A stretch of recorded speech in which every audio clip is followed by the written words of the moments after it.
دجال کا فتنہ اور ظہور۔ دجال کا فتنہ امت مسلمہ کے لیے سب سے عظیم فتنہ قرار دیا گیا ہے۔ یہ وہ فتنہ ہے جو حضرت آدم علیہ السلام کی تخلیق سے لے کر قیامت کے قائم ہونے تک آنے والے فتنوں میں سے سب سے بڑا فتنہ ہے۔ دجال کے مطابق ہم مسلمانوں کے پاس جو معتبر ترین ذرائع ہیں وہ نبی صلی اللہ علیہ وسلم کی احادیث مبارکہ ہے۔ دجال کی سواری۔ احادیث کی کتابوں میں صحابہ کرام رضوان اللہ علیہم اجمعین سے دجال کی مخصوص سواری کے مطابق روایت کی گئی ہے، جس کا مجموعہ یہ ہے کہ دجال ایک چمکدار گدھے پر سوار ہو کر نکلے گا، جس کے دونوں کانوں کا درمیانی فاصلہ 40 ہاتھوں کے برابر ہوگا۔ دجال اس گدھے پر سوار ہو کر سمندر میں اس طرح داخل ہوگا جیسے گیوڑ سوار اپنے گھوڑے پر سوار ہو کر ایک دم ندی میں داخل ہو جاتا ہے۔ دجال کا ظہور۔ یہ وہ وقت ہوگا جب لوگوں کی ایمانی حالت بہت کمزور ہو چکی ہوگی۔ دجال دنیا میں 40 دن گھومے پھیرے گا اور ان 40 دنوں میں ایک دن 1 سال کے برابر ہوگا اور ایک دن 1 مہینے کے برابر، جبکہ ایک دن 1 ہفتے کے برابر ہوگا، جبکہ بقیہ ایام معمول کے مطابق ہوں گے۔ دجال کی رفتار۔ دجال کے لیے زمین سمیٹ دی جائے گی، یعنی وہ بہت تیز رفتاری سے سفر کرے گا اور سورج کے غروب ہونے کے مقام پر اس سے پہلے پہنچ جایا کرے گا۔ سمندر کا پانی اس کے ٹخنوں تک پہنچے گا۔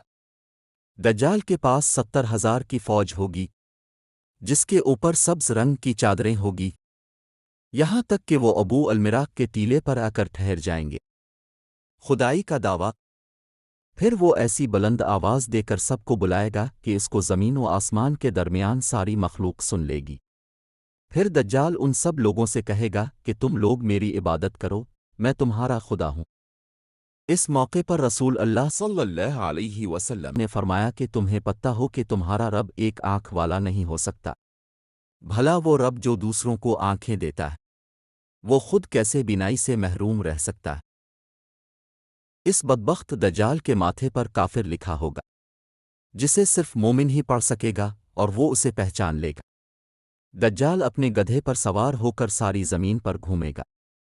زمین کا کوئی حصہ، چاہے وہ پہاڑی ہو، میدانی ہو یا صحرائی، کوئی علاقہ ایسا نہیں بچے گا کہ جہاں وہ نہیں جا پائے گا، سوائے مکہ مکرمہ اور مدینہ منورہ کے، کیونکہ اللہ تعالیٰ ان دونوں جگہوں کی حفاظت خود فرشتوں کے ذریعے فرمائے گا۔ دجال جب وہاں داخل ہونے کی کوشش کرے گا تو فرشتہ اس کا رخ پھیر دیں گے۔ ان احادیث کی بنیاد پر یہودی خاص طور پر گدھے کی تعظیم کرتے ہیں اور وہ اپنی خفیہ عبادتوں میں گدھے کو ضرور شامل کرتے ہیں۔